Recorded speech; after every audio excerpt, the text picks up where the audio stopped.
Hello and welcome to Tim Guinee's Acting Masterclass. Years ago, I had a chance to spend some time with Roger Ebert, and Roger and I were talking. He told me a story about when he was working at the Sun-Times as a journalist, and the phone rang, and he picked it up, and it was another journalist who said, "Have you heard of the film A Room with a View?" And Roger said, "Oh, it's wonderful. James Ivory directed it. Julian Sands is in it, and Helena Bonham Carter. It's an extraordinary, beautiful, intimate film. Quite wonderful." And the journalist on the other end of the phone said, "Oh, I don't think we'd like that." And he hung up. And as Roger and I talked about it, we talked about familiarity and the truth of the matter, which is, frequently, it's very difficult for audiences to go see something that doesn't have any familiarity to it. Now, this weekend, there were two films that were critically panned at the box office. One being 9 Lives, which, if you don't know, was a film in which Kevin Spacey was a kitty cat.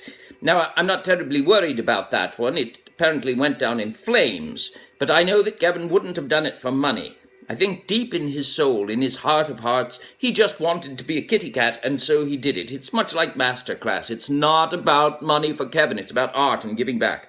The other film, which did badly critically, was called The Suicide Squad. It's another one of those comic book superhero films. It went down in flames all over the world. However, it made $135 million, shattering all box office records. And what does that mean? It's wonderful news, because despite the critics, despite how good the film is, it means they're going to make more and more and more of these films. You know, in the 1970s, there was sort of a great parade of great films. Taxi Driver, Kramer versus Kramer, etc., etc.